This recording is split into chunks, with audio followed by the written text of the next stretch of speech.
Assalamualaikum warahmatullahi wabarakatuh. Alhamdulillah wassalatu wassalamu ala Rasulillah Sayyidina Muhammadin abdillah amma ba'du.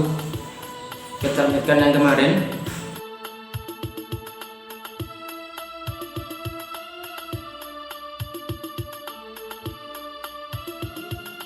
Kita akan sama-sama belajar untuk poin pembatal puasa. Kalau kemarin kita sudah banyak belajar tentang awal-awal poin-poin awal tentang puasa, sekarang kita masuk kepada bab pembatal puasa. Minum dengan sengaja, ini sudah jelas ya. Makan minum dengan sengaja di bulan Ramadan, waktu-waktu puasa, jelas tidak boleh, haram dan berdosa. Apa saja halangan sudah tak beritahu di hari kemarin. Sekarang kita tinggal melanjutkan saja. Maka dengan sengaja ini jelas membatalkan puasa. Karena kalau misalkan dia ini mimpi makan minum, apakah ketika bangun terus dia ini batal puasanya? Tidak ya.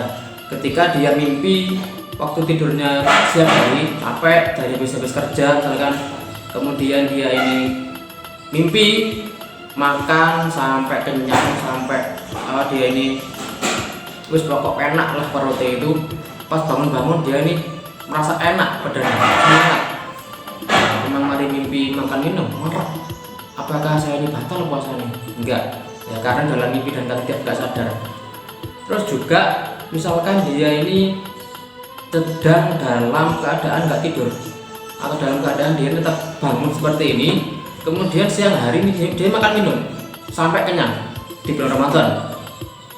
Ada beberapa poin penting yang perlu digarisbawahi ketika dia ini makan minum dengan sengaja di bulan Ramadan siang hari dalam waktu nggak tidur atau sadar seperti ini. Ada dua kemungkinan, dia ini memang lupa atau memang sengaja. Nah, kalau sengaja jelas-jelas ini, kalau lupa nggak apa-apa, itu adalah rezeki dari Allah. Jadi nggak membatalkan puasa selama dia nggak sengaja, dia lupa lah ini. Kalau dia lupa kemudian makan sampai kenyang, terus waktu setelah kenyang bergelagain pisan, terus dia nih ingat, loh iya memang puasa, tadi aku puasa, nggak ada apa-apa ya. Tapi kalau dia nih waktu makan banyak, tengah-tengah makan terus dia ingat, tengah-tengah kecapan, tengah-tengah ngunyah, kemudian dia ingat sudah mau ditelan, dia ini ingat, ya jangan cepat-cepat dimuntahkan ya, cepat-cepat dibuang yang ada dalam mulut. Nggak perlu dimuntahkan sih dalam perut sudah rezeki dalam perut sudah dimaafkan, tapi yang ada di dalam mulut yang belum masuk ke tenggorokan muntahkan ya, yang belum masuk ke tenggorokan keluarkan. Jangan aku makan itu setengah gorong habis mubazir, tadi aku lupa kok, itu malah tambah dosa ya. Yang kedua, keluar mani dengan sengaja ya. Ini mungkin yang tahu adalah laki-laki dewasa ya. Ketika laki-laki dewasa tidak bisa menahan nafsunya, kemudian dia ini bermain-main bersenang-senang dengan kemaluannya misalkan, kemudian dia ini mengeluarkan mani dengan sengaja, itu batal puasanya, tak jelas batal puasanya ya. Bermain-main, bersenang-senang dengan diri sendiri saja batal, apalagi dengan suami, dengan istri ya. Ada orang tua misalkan bapak ibu, kemudian berhubungan suami istri, itu boleh, itu halal dan ibadah ketika dilakukan di waktu tertentu. Tapi kalau dilakukan di waktu puasa siang hari, malah ada dosa, batal puasanya. Yang ketiga, muntah dengan sengaja. Kalau muntah nggak sengaja karena dia ini mabuk laut, misalkan atau mabuk di angkot, muntah apa-apa, tidak batal. Tapi kalau dia ini sengaja, kemudian misalkan dia ini dimasukkan tangannya biar muntah sendiri, dimasukkan tangan sampai gini, muntah sengaja, berarti dia batal puasanya. Yang kelima, menjadi gila atau pingsan. Waktu dia ini sahur waras, kemudian misalkan karena dia terbebani suatu masalah, kemudian waktu siang hari dia sangat-sangat mikir sekali, stres sampai dia ini pingsan atau gila, itu puasanya batal ya. Di tengah-tengah puasa siang hari, waktu sahur sampai siang tadi itu dia waras, kemudian kok zuhur ya, kemudian siang hari pertengahan pertengahan hari dia ini kemudian jadi gila, hilang ingatan, gila atau pingsan, batal puasanya. Ya. Terus bagaimana Pak kalau dia ini sadar kembali? Ya betul batal, tapi dia harus mengganti di hari berikutnya. Misalkan dia ini jam 12, dia moro-moro hilang ingatan pingsan, ya. Jam 1 dia sadar kembali, ya puasanya batal. Dia boleh makan minum, ya enggak dosa. Tetapi dia harus mengganti di hari berikutnya di bulan-bulan setelah Ramadan. Nomor 6, riddah atau murtad. Semua ini keluar dari pintu agama Islam, jangan sampai. Ya, karena orang-orang sekarang, orang-orang Eropa saja sudah berbondong-bondong sudah Islam. Ya, orang-orang luar, orang-orang Kristen sekarang, orang-orang kafir di luar sana sekarang sudah banyak yang kepingin masuk Islam, dan banyak sudah yang masuk Islam. Nah, kalau kita kepingin beragama lain, jangan sampai. Kemudian yang ketujuh, berniat untuk berbuka. Berniat saja untuk mokel aiku buso, apalagi mokel tenanan. Ya, ini biasanya anak kecil, dan mungkin juga ada sebagian orang-orang dewasa yang nggak kuat dan imannya lemah. Dulu saya juga pernah punya teman waktu KKN, waktu praktek kuliah di sebuah desa. Dia ini tidak kuat, saya lupa dia ini sahur atau tidak, tapi intinya siang hari dia nggak kuat. Dia tidak kuat, akhirnya dia ini beli mie goreng. Saya diajak, ayo makan, marah mas. Terus saya tinggal dia masak mie, kemudian dia makan mie. Saya tidak ikut, saya juga agak menjauh. Ya, setelah dia makan selesai, kemudian saya bergabung kembali. Ya, dia sudah besar, sudah dewasa. Tentunya dia sudah bisa mikir sendiri. Tapi karena imannya mungkin sedang lemah, dan waktu itu ada perbedaan seperti itu. Ya. Kemudian yang ke-8, merokok. Ya, Pak, kalau makan dan minum nggak boleh. Apakah kalau ngerokok itu boleh Pak? Kalau ngerokok kan nggak makan, nggak minum, ngerokok menyedot. Kan di situ dalam Islam kan nggak ada dilarang nyedot, nggak ada. Nah, bukan, karena masukkan sesuatu ke dalam sesuatu. Ya, jadi dia ini menghirup asap, ya. Asap kan mesti terkumpul, ya, di dalam tubuhnya. Jadi jangan sampai ikut-ikutan teman, jangan sampai ikut-ikutan orang yang mengajak kamu ini merokok di bulan puasa, meskipun yang mengajak temanmu sendiri. Ya. Kemudian yang ke-9, bersetubuh atau berhubungan suami istri itu. Berhubungan suami istri itu sudah dilarang ketika bulan puasa. Maksudnya ketika di waktu-waktu puasa. Tapi ketika dilaksanakan di malam hari tidak apa-apa. Itu untuk ayah ibumu, tidak apa-apa. Ya, untuk orang yang sudah menikah. Bagi orang yang menikah, yang belum menikah, zina.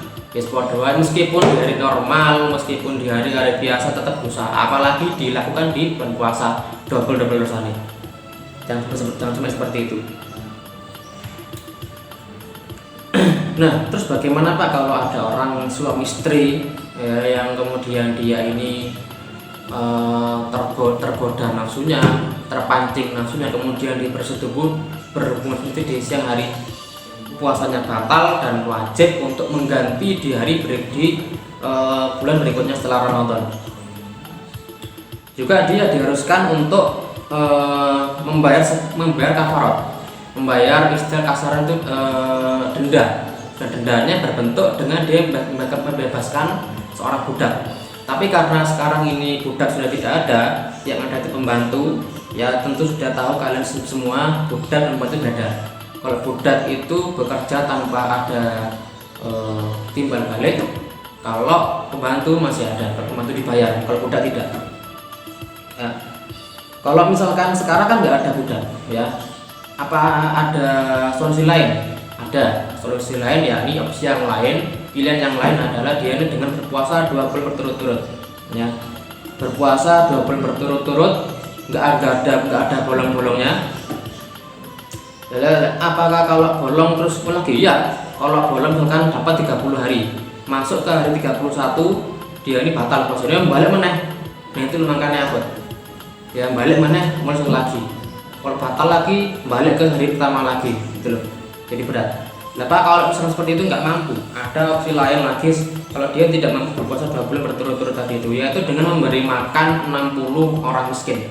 Ya ini mungkin opsi atau pilihan yang paling gampang ya, yang mungkin orang-orang bisa dilakukan. Tapi kalau misalnya 60 orang itu 60 orang miskin dirasa dia sulit karena uangnya kurang, ya wis 2 bulan berturut-turut puasa. Yang paling aman ya nggak usah berhubungan suami istri ketika siang hari, bagi suami istri tadi ya. Kemudian bekam. Kalau bekam ini masih diperdebatkan, masih diperselisihkan antar ulama, ada yang membatalkan, ada yang menghukumi batal puasa dan tidak ya. Kalau menurut golongan Imam Hambali, hal ini bekam ini termasuk membatalkan puasa. Tetapi pendapat kedua, ada beberapa ulama juga yang menyebutkan bahwa bekam itu tidak membatalkan puasa, yang sudah diperdebatkan antara ulama. Kemudian 11 ini masalah donor darah. Kalau donor darah ini tentunya kita diambil darah, disuntik, kemudian diambil darah dari kita untuk didonorkan kepada orang lain. Nah berarti apakah itu termasuk sesuatu hal yang membatalkan puasa? Ketika ada sesuatu hal yang masuk ke dalam tubuh kita, apakah itu termasuk membatalkan puasa? Bukan ya, itu bukan termasuk membatalkan puasa karena ya. Dan juga menurut pendapat banyak ulama juga hal ini juga nggak membatalkan puasa ya. Nah sekarang kalau misalkan ada katenbat, orang-orang bersihkan telinga ya, karena dalam Islam juga telinga bukanlah sesuatu hal yang terbuka benar-benar kelihatan ya. Jadi lubang kita tutupi. Tapi kalau memasukkan sesuatu ke dalam kemaluan, kemudian depan belakang, kemudian hidung, mulut, batal. Tapi kalau telinga tidak. Jadi oleh karena itu membersihkan telinga di bulan Ramadan waktu siang hari pun tidak membatalkan puasa. Kemudian ke-12, inhaler, memasuk jenis berupa aroma ke dalam hidung dipersilakan apakah dapat batal puasa tidak. Tapi menurut jumhur ulama, menurut banyak ulama itu bukan suatu hal yang membatalkan puasa ya. Tapi sedangkan juga menurut ulama-ulama Imam Syafi'i, ulama-ulama yang menganut paham Syafi'iyah, kemudian ulama-ulama yang bermadhab Malikiyah, itu pun juga tidak termasuk hal yang membatalkan puasa. Jadi meskipun misalkan kita ini menghirup aroma wangi, meskipun dihirup sekali sampai benar-benar rasa wanginya di hidung, itu bukan termasuk membatalkan puasa ya. Kemudian kita masuk kepada poin yang bukan merupakan pembatal puasa sehingga dibolehkan melakukannya. Yang pertama adalah mengakhirkan mandi hingga terbit fajar bagi orang yang Jumat atau wanita yang bersih haid dan nifas, puasa tetap sah ya. Misalkan dia ini mengakhirkan mandi ketika terbitnya fajar ya, waktu subuh. Misalkan laki-laki yang mimpi basah kemudian keluar mani, atau perempuan-perempuan yang haidnya berhenti waktu malam hari, kemudian dia ini malas mau mandi, akhirnya dia bersuci waktu subuh ya, berarti waktu subuh kan sudah masuk waktu puasa ya. Apakah puasanya tidak sah? Puasa tetap sah ya. Jadi dia harus berpuasa meskipun dia mengakhirkan mandinya, karena sucinya dia bukan ditandai dengan wajibnya dia puasa bukan ditandai dengan dia kapan dia mandi untuk suci, bukan. Tapi ditandai dengan perempuan itu ditandai dengan berhentinya haid, dan laki-laki ditandai dengan berhentinya keluarnya mani tadi itu ya. Meskipun dia mandinya telat, mandinya waktu subuh, jadi waktu masuk waktu puasa, tetap dia itu wajib untuk berpuasa. Jadi nggak boleh dia ini kemudian mengentengkan puasa sehingga dia nggak puasa di hari itu, nggak boleh ya. Kemudian yang kedua adalah berkumur-kumur atau istinsyaq Berkumur-kumur sudah jelas, berkumur-kumur untuk misalkan untuk wudhu atau untuk membersihkan gigi, sikat gigi berkumur-kumur boleh. Ya, istinsyak adalah menghirup air ke dalam hidung waktu wudhu, tidak apa-apa. Ya, bukan tentunya kamu harus menata niat. Jangan kamu itu menata niat untuk menghirup agar kenyang, ya, agar kenyang, enggak, bukan seperti itu. Jadi dihirup air tersebut untuk sunnahnya wudhu, ya, nggak apa-apa, tidak membatalkan puasa. Yang ketiga, mandi di tengah hari bulan puasa, mandi di tengah hari waktu puasa atau mendinginkan diri dengan air kumkum, istilahnya kumkum atau kalau kira Jawanya kumkum, kalau Indonesia berendam, ya. Kalau renang kemudian dia menyelam setengah sampai leher atau berdiam diri untuk menyegarkan diri, tidak apa-apa. Itu bukan termasuk membatalkan puasa. Juga mandi pun dia tidak batal puasanya, ya. Tapi kalau mandi dengan minum air batal puasanya. Yang keempat, yakni menyicipi makan ketika ada kebutuhan selama tidak masuk ke kerongkongan. Kita sudah tahu bahwa lidah kita punya indera perasa masing-masing di posisi masing-masing, ya. Saya lupa di mana posisinya. Kalau misalkan di ujung lidah ini merasakan ya. Kemudian di pangkal lidah posisi untuk merasakan pahit misalkan, ya. Nah, itu bisa dimanfaatkan oleh ibu-ibu, ya. Jadi nggak perlu ibu-ibu itu waktu masak kemudian ditelan, kuahnya ditelan, enak apa enggak, bukan seperti itu. Cukup pakai lidah, dijel pakai lidah, sudah cukup, sudah terasa manis atau tidaknya, kemudian pahit atau asinnya terasa, ya. Jadi nggak perlu masuk ke tenggorokan, nggak perlu ditelan, gitu. Kemudian yang kelima, bercumbu atau mencium istri. Tentu bagi ayah atau ibu yang mencium ayahmu, atau mencium pasangannya sudah punya suami istri, tidak apa-apa, ya. Kecuali jangan sampai keterusan, ya, tidak sampai berhubungan seperti itu, tidak sampai. Kalau hanya untuk mencium istri, misalkan ada seorang suami yang pergi bekerja di pagi hari, kemudian di bulan puasa dia ini sudah rutinitas atau kebiasaan mencium istri, kening istrinya di waktu pagi mau kerja, tidak apa-apa, ya. Yang penting tetap mengendalikan nafsunya, jangan sampai berlebihan. Kemudian yang keenam, memakai parfum berwangi apa, ya. Karena kalau dilarang bahaya, Pak. Sudah kita ini waktu puasa misalkan beranggapan bahwa mandi itu nggak boleh, akhirnya dia nggak mandi. Terus juga ada berpendapat misalkan bahwa pakai parfum nggak boleh, akhirnya wis gak mandi dan juga dia ini bau. Itu malah membuat dirinya nggak bersih, orang pun juga resah, ya. Jadi poin-poin penting dalam kebersihan dalam Islam tidak tertata rapi dalam dirinya. Kemudian lanjut kepada memakai siwak atau sikat gigi, ya. Memakai siwak itu hukumnya sunnah. Ini poin penting.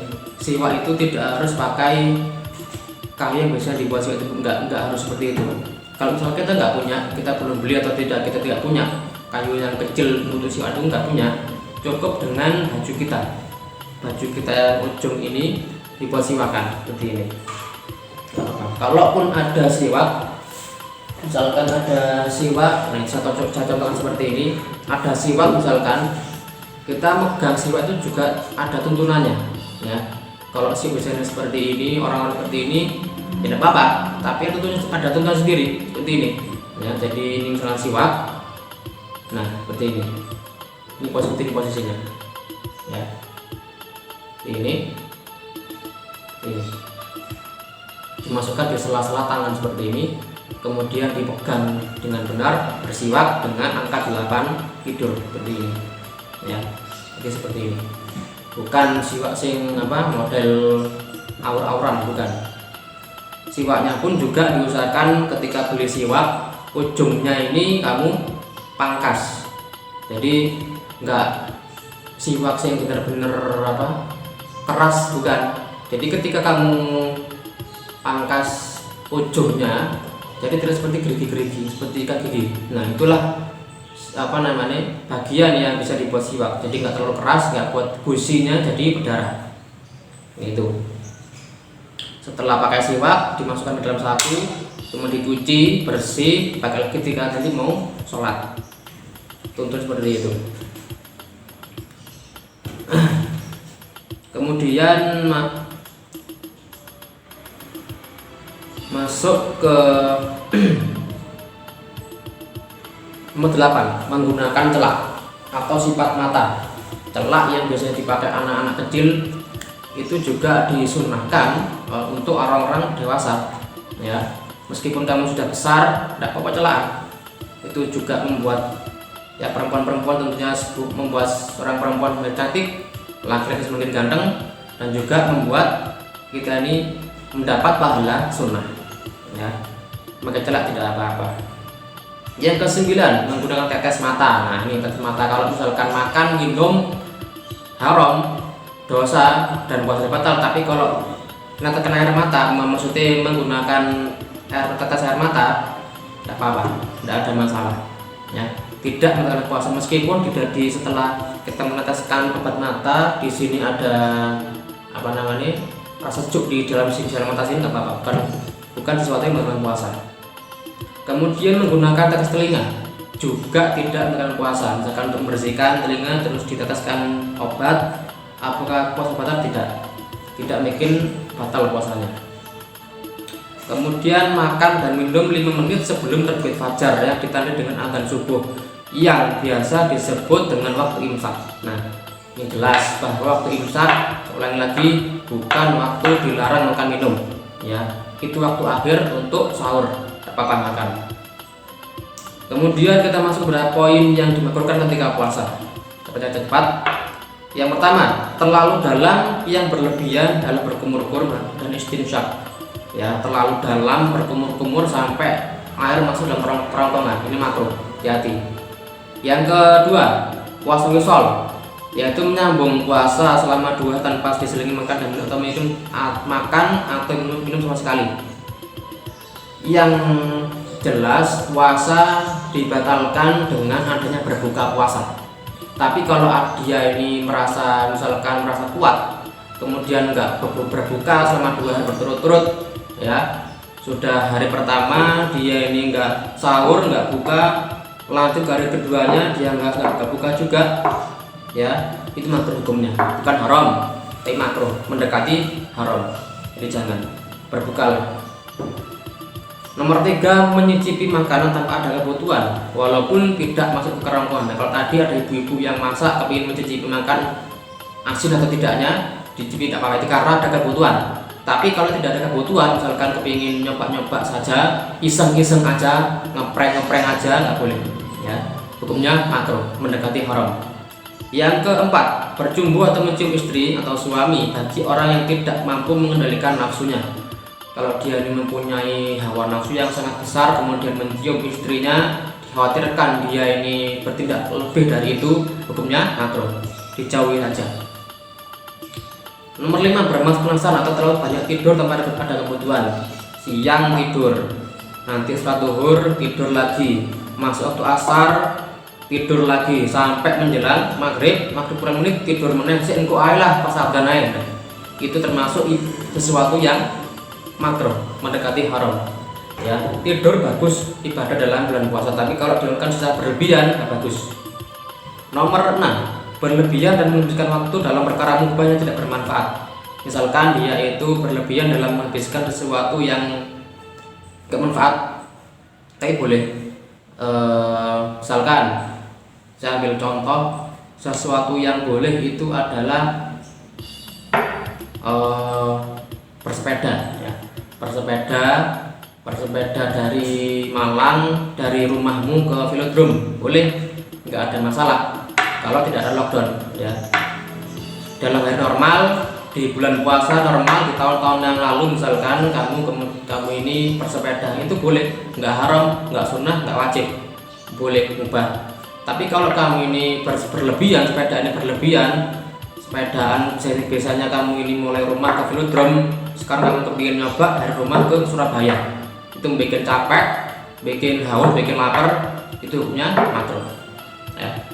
Kemudian kesalahpahaman ya, ini kita masuk dalam poin akhir. Beberapa kesalahpahaman dalam ibadah puasa. Yang pertama, niat ya. Yang pertama niat tidak perlu dilafatkan, tapi kalau dilafatkan pun nggak apa-apa. Tapi yang penting lafaz niat itu dilafalkan di dalam hati ya. Kapan waktunya? Sebelum masuk waktu esok hari. Nah, ini kamu ingat-ingat sendiri, di hari yang kemarin sudah terjelaskan masalah niat tersebut ya. Niat tidak boleh dilakukan di waktu hari kamu puasa, tapi harus dilakukan di hari sebelum kamu menjalani ibadah puasa di hari itu ya. Kasarannya harus niat itu nginep ya. Nomor 2, berpuasa tapi tidak sholat. Nah, ini puasa tok tapi nggak sembahyang ya. Bener-bener dia puasa, bener dia asar, bener dia nggak makan minum, bener dia ini tadarus ya. Siang tadarusan sampai dia ini asar terus tadarusan sampai maghrib, tapi nggak sholat. Podo wae, percuma tambahan. Karena tiang agama adalah sholat. As-sholatu imaduddin ya, penting. Jangan sampai mengambil wajib yang lain tapi meninggalkan wajib yang satunya. Jangan sampai. Sesuatu yang wajib dua-dua harus benar-benar dikerjakan ya. Nomor 3, berbohong. Berbohong tidak membatalkan puasa. Ini penting. Berbohong tidak membatalkan puasa, tetapi mengurangi pahala puasa. Jadi kalau kamu teman-temanmu ini berbohong, misalkan kamu kamu bilang puasa batal, gorotok, berbohong batal puasanya, bukan bikin batal puasanya, karena sesuatu yang batal puasa sudah tak jaga tadi itu ya. Dan bohong tidak termasuk dalam poin yang membatalkan puasa, tetapi mengurangi pahala puasa ya. Kemudian yang keempat, sebagian orang menahan diri melakukan perbuatan maksiat hingga datang waktu berbuka puasa. Nah, ini ada orang yang kepingin nyolong, ada orang yang kepingin mencuri, ada orang yang kepingin begal ya, kepingin nyolong HP temannya, tapi dia mencegah dirinya, menahan dirinya ya. Waktu puasa menahan diri untuk enggak nyolong dulu. Aku siang hari waktu puasa seperti ini aku enggak nyolong, tapi nanti ketika setelah buka tak nyolong ya. Itu salah ya, itu salah sekali.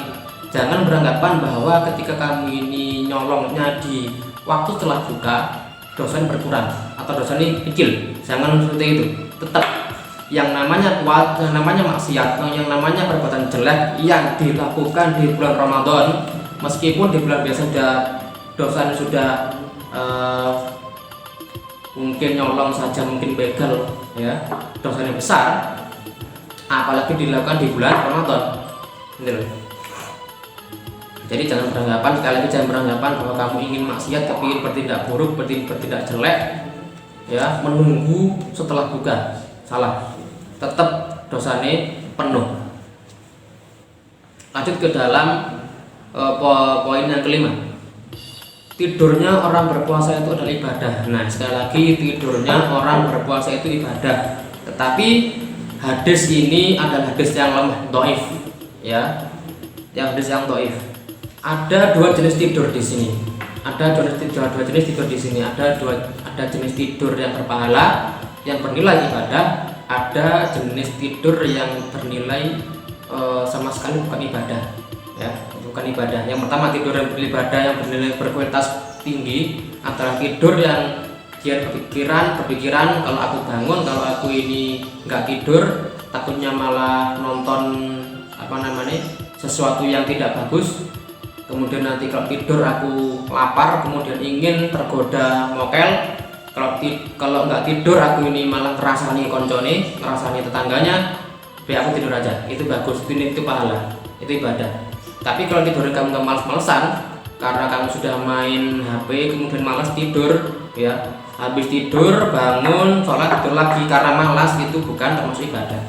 Jadi perlu dipahami di sini, ya. Jangan kita ini beranggapan bahwa semua jenis tidur itu berkualitas dan juga termasuk ibadah. Jangan seperti itu ya.